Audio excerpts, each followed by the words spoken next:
So we are going to be looking at a scenario where civilization starts over. We are on episode 46, which in the last episode we saw a lot of things happen. We saw more countries being released over here because of the Great Depression, and the brown team and the blue team could not afford to keep them in their colonies anymore. We also saw a bunch more countries fall over to the Great Depression, which we'll actually be seeing one more country. I promise it's one more this time. One more country falling over to the Great Depression, which after this episode will be completely over. Anyways, if you guys enjoy these videos, make sure to like and subscribe. Your support is carrying this channel. I thank you all for supporting me, and anyways, let's go ahead and get into episode 46. So the first thing we're going to talk about is this country that is going to be falling to the hands of the Great Depression, the final country that will be. The country that will be falling is this brown one right here. They never had the greatest government, but instead of just being separated, they are going to just go ahead and join up with this blue one, and I already love those borders way better.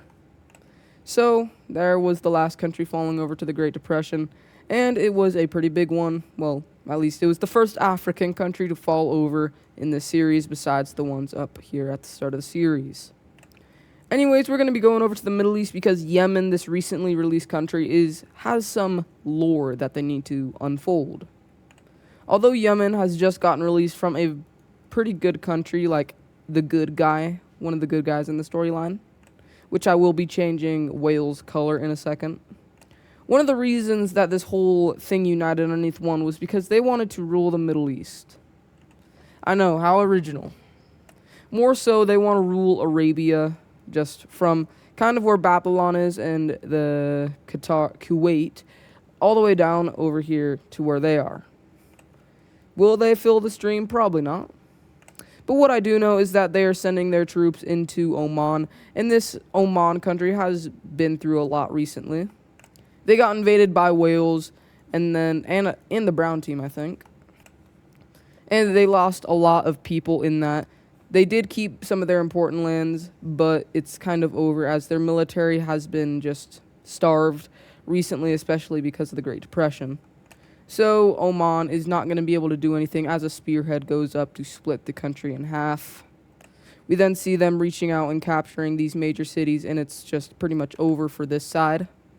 We actually see Oman taking back one of their major cities over here and pushing back over here, taking this major city right here, which I think was a part of their territory. But that is where it really ends as, well, the Yemenis, that's what I'm going to call them, the Yemenis, push down, cutting off these areas. They aren't able to retake that major city yet, though. And we actually see a tiny little rebellion breaking out in these three provinces right here. It's not that big, and it's only going to stay in these few provinces. But after that happens, it's pretty much the downfall of Yemen because, well, their resources are just gone. They don't have really money. Well, they don't have money. They didn't really have money before this invasion. And now that this major city just got captured, Oman is going to fight as hard as they can, but they're going to get pushed down to this capital province, which at this point is going to get taken by Yemenis forces. And one of the oldest countries in the world has just disappeared. And let's go ahead and look at a peace treaty, which is actually going to be very simple. We just see Yemen annexing all of these provinces that they took away from Oman. But the real problem is that this orange country right here does not have a major city. So we are going to give them a major city in this province right here. And that major city is going to turn into their capital. And now, why am I talking about Yemen? Well, they may have just made an alliance with a fascist country. And no, this is not the Cross Alliance from Addis Pro series, although I will be calling them the Cross Alliance. Well, it's just an alliance. But Korea does make an alliance, and this alliance is very special because only fascist countries can join this. If you cannot tell, this means that Yemen is the second fascist country inside of this world. And I do want to say this fascism is worse than the fascism that there was in this world.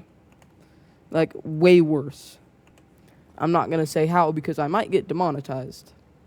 That is how bad this fascism is. And although I don't really have a religion map because, well, it's kind of, I'm going to be honest, I should have started that way earlier. And with the new short Wixo series coming, which will be up by the time you see this, I will have a religion map. I wish I started that earlier because now I can't really do much about it. But if you thought that was the only country expanding, what are you saying? As we see this terrorist group over here making an invasion into this purple Madagascar country, and to be honest, this country does not have provinces yet. The green one above it does, but this one does not yet. So we see this really strong country right here cutting off this area and annexing these lands. We then see them pretty much going down and connecting up with all these major cities that we see until, well, organizing their troops on a full-on spearhead towards the capital. This spearhead is going to form right here, and it's doing good so far, crossing up, going up to this capital, and soon enough, it takes a wrong turn, meets up with this sea right here. And once they realize they made a wrong turn, they just start going along this coastline. And then they make a turn up and reach the capital city doors, which this was like the best thing that could have happened for this country, as a lot of their troops were positioned on this side, the Madagascar troops. So this is going to lead to them having a quick get in and taking the capital very quickly. This is, of course, going to lead to a very quick fall of this country right here. But they do not take it all, as these countries are left alone. And, well, surprise, surprise, full annexation. These guys out here and the little population they have left are terrified, but they are still in existence. Why am I talking about this terrorist country? Because why should they matter? Because, well, it turns out they're not really a terrorist country. They're just fascist. Yeah, it turns out this whole time, they were kind of in a terrorist formation, but it was also, now, it's more of a fascist regime. So, yeah, a lot of this terrorist stuff is still going on inside of this country, but it's a lot calmed down, a lot more calmed down, and they are now taking on a fascist regime, joining in on the Cross Alliance. And now we have 3 fascist countries in the world. Remember, the Greek country is not a fascist, and that wasn't even really real fascist, especially in this world. This was more like our kind of fascist, like the one that was in our time that would, I don't know. It wasn't like the bad type of fascism. Anyways, for the daily Sri Lanka update, we see this blue country right here go ahead and taking over these 2 countries right here. And this is not good for this green country, because now there are only 2 countries in Sri Lanka, and, well, an all-out war might happen there. Now going up to Cyprus, I will do power rankings because they have changed just a little bit. But we have Cyprus, and we see them actually going ahead and invading into Caucasia. Why are they doing this? Well, they need more resources and more land because, well, they have stuff planned, and that planned stuff they're going to need resources for. So who knows why they're really invading Caucasia. They probably don't have much resources, maybe a little bit of oil, but I am not incredibly sure. For Caucasia does not have a strong army, so they're going to get pushed around quite a bit from Cyprus, especially because Cyprus is the 10th strongest country in the world. And Cyprus is going to make a spearhead up, taking this major city. And do have to remember, the Caucasus Mountains are inside of this country. That's why there are some big provinces. But the Cyprusinians are going to go around these mountains and start heading up over to the capital, where we actually see the Caucasian peoples try to surrender. But that was all a disguise, as a big pushback over here is actually going to take place, almost recapturing this major city. But the Cyprusinians are going to be like, you thought so, boy, you thought so, as they just kind of destroy everyone that was in that pushback. We then see the Russians start pouring into the country up over here. And, well, Caucasia, if you remember this might be a little bit familiar. Because, well, a little bit ago, 2 countries may have split Caucasia, that being Iraq, which is no longer here, and Russia, which is here, but underneath a new government, so it's pretty much a new country. Ukraine is also going to invade into this to get a little bit more land because, well, they do meet up with this Cyprus front line. But if I am not mistaken, I don't think I am because I'm never wrong. Ukraine is in the Star Alliance, and they're doing this, again, for protection against Russia. And also, we'll talk about these two alliances because they will be important, especially in the next episode, because you guys already know what's going to happen. World War III. We then see the Persian Union coming in for the fifth party, as this country is the one to take the capital city.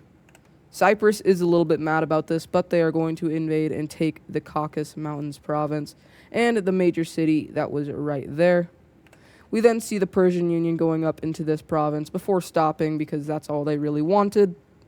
We then see the Russians start pouring down from the Caspian Sea over here, but the Cyprusinians are just right up with them. The Ukrainians are going to only take a little bit more land before piecing out.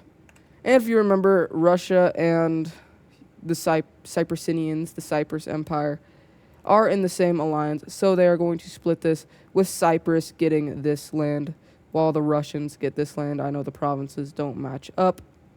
And there was the war. By the way, this might be a little bit longer. I just checked the time. It was like 11 minutes. So this might be a 20-minute video. Hip, hip, hooray. Anyways, let's go ahead and look at a peace treaty. Here is what the peace treaty is looking like. We have the Persian Union getting these territories up over here. We have Cyprus. I don't think they got the most land, but they got a lot of areas up over here. Ukraine got a little bit, but they're happy they even got land, so win-win. And Russia probably got the most amount of land, getting like all of these lands up over here. So there that is. Now I'm going to actually change the color of Wales because I have seen you guys say that it is a little too similar to Norway's color, and let's see. Yeah, that's different. I'm doing this in one take because I'm just him. If I can even... One sec. Okay, one sec. I'm not doing this in one take. There is Wales. I have colored them a different color. Thankfully, I didn't have to do that to all of their colonies. Anyways, now I'm going to be doing a top 10. So the 10th strongest country in the world right now is actually going to be... It's going to be Korea. They have bumped up... Like I was saying, they have bumped up their military quite a bit since the last time we saw them. And they are 100% deserving of this 10th spot. Next, we have Cyprus, the Cyprusinian Empire, being in 9th place. They just showed their might by invading into Caucasia, and now they share a border with one of their closest allies, actually. The 8th is going to be Israel, Sinai, whatever you guys want to call it, it's up to you. This country is very, very, very strong, especially for the region, and I think they are actually inside of the Triangle Alliance. They are indeed. Just letting you guys know, the fact that all of these countries are in the Triangle Alliance are showing that everyone is very, very tired of colonialism. At number 7 is Yugoslavia, of course, Yugo. Number 6 is going to be the Lime team. They have bumped up their military quite a bit ever since World War II. We now have the Blue Iberians, who actually are kind of looking for a peaceful route out of this. They see world tensions rising, and they don't really want to lose their land. The 4th strongest country in the world is Wales. Ever since they really left the Star Alliance, they have bumped up their military because they wanted to stop colonialism. The third strongest country in the world is still Taiwan. I don't think I classified that last time. But yeah, Taiwan is the 3rd strongest country in the world. Might be surprising. And then number 2 and number 1 are going to stay the same with China. And the Dutch team being first. So those are the military rankings before World War III. Anyways, let's go ahead and talk about some other stuff. I want to talk about the Triangle Alliance. And I saw a comment that said, why is this orange team, the Aztecs, inside of this Star Alliance? Well, it's the fact that although Wales did just give them land, they have better relations with the brown team and all of them. Although they are not being granted land, they still enjoy being around them. Although they do not agree with colonialism, they still like being around the brown team. And it was also kind of a forceful move into this alliance. The brown team and the blue team kind of forced the Aztecs into this alliance. So that is the background of that. And anyways, now we actually have the start of World War III coming at a very, very quickly process. If we look at the provinces, we can see that I have been going to work on Northern Africa and the blue team because this area is important. Mainly because this area of Libya inside of Yugoslavia and Nigeria inside of the blue team both want their independence.